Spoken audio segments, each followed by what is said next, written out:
18 ವರ್ಷದ ನಂತರ ಕನ್ನಡಿಗರ ಕನಸು ನನಸಾಗಿತ್ತು. ಇದೇ ಮೊದಲ ಬಾರಿ ರಾಯಲ್ ಚಾಲೆಂಜರ್ಸ್ ಬೆಂಗಳೂರು ತಂಡ ಕಪ್ ಮುಡಿಗೇರಿಸಿಕೊಂಡಿತು. ಆದರೆ ದುರ್ದೈವ ಸಂಭ್ರಮ ಮಾಡುವಂತಹ ಸಮಯದಲ್ಲೇ 24 ಗಂಟೆಯೂ ಕೂಡ ಆ ಸಂಭ್ರಮ ಉಳಿದಿರಲಿಲ್ಲ. ಚಿನ್ನಸ್ವಾಮಿ ಕ್ರೀಡಾಂಗಣದ ಬಳಿ ನಡೆದಂಥ ವಿಜಯೋತ್ಸವ ವೇಳೆ ನಡೆದಂಥ ಕಾಲ್ತುಳಿತದಲ್ಲಿ 11 ಜನ ಸಾವನ್ನಪ್ಪಿದ್ರು. ಆನಂತರ ಶುರುವಾಗಿತ್ತು ರಾಜಕೀಯ. ನಮ್ಮದೇನು ತಪ್ಪೆಲ್ಲ ಪೊಲೀಸರದ್ದೇ ಎಂದು ಹೇಳಿ ಸರ್ಕಾರ ಕೈ ತೊಳೆದುಕೊಂಡಿತು. ಬೆಂಗಳೂರು ಪೊಲೀಸ್ ಕಮಿಷನರ್ ಆದಂಥ ಬಿ ದಯಾನಂದ್ ಸೇರಿ ಹಲವು ಪೊಲೀಸ್ ಅಧಿಕಾರಿಗಳನ್ನು ಮತ್ತು ಸಿಬ್ಬಂದಿಗಳನ್ನು ಅಮಾನತು ಮಾಡಲಾಗಿತ್ತು. ಇದರ ನಡುವೆ ಪೂರ್ವ ತಯಾರಿ ಇಲ್ಲದೆ ಕಾರ್ಯಕ್ರಮವನ್ನು ಹಮ್ಮಿಕೊಂಡಿದ್ದೇ ಈ ಅನಾಹುತಕ್ಕೆ ಕಾರಣ ಎಂದು ವಿರೋಧ ಪಕ್ಷಗಳು ದೂರಿದ್ವು. ಇನ್ನು ಇದೆಲ್ಲದರ ನಡುವೆ ಕೆಲವರು ಈ ಘೋರ ದುರಂತಕ್ಕೆ ವಿರಾಟ್ ಕೊಹ್ಲಿ ಕಾರಣ ಎಂದು ಕಿಡಿಕಾರಲು ಶುರು ಮಾಡಿದರು.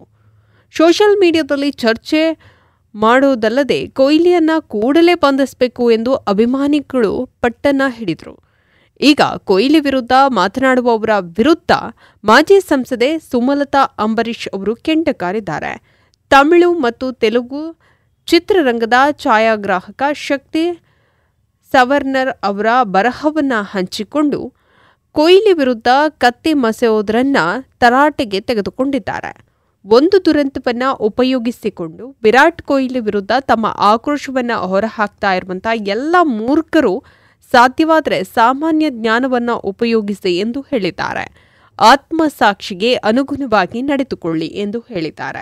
ಈ ಕುರಿತು ಬರೆದುಕೊಂಡಿರುವಂತಹ ಸುಮಲತಾ, ಸಾರ್ವಜನಿಕ ಸುರಕ್ಷತೆಯೇ ಏಕೈಕ ಜವಾಬ್ದಾರಿ ರಾಜ್ಯ ಸರ್ಕಾರ ಮತ್ತು ಆಡಳಿತದ ಮೇಲಿದೆ. ಪರಿಸ್ಥಿತಿ ನಿಭಾಯಿಸುವಲ್ಲಿ ಅವರು ವಿಫಲರಾಗಿದ್ದಾರೆ. ಈ ದುರಂತಕ್ಕೆ ಅವರನ್ನು ಹೊಣೆಗಾರರನ್ನಾಗಿ ಮಾಡಬೇಕು ಎಂದಿರುವಂತಹ ಸುಮಲತಾ ಇಲ್ಲಿ ಅಪರಾಧವನ್ನು ಮರೆಮಾಚುವ ಪ್ರಯತ್ನದಲ್ಲಿ ಬೇರೆಯವರನ್ನ ಬಲಿಪಶು ಮಾಡಲಾಗ್ತಿದೆ ಎಂದರು.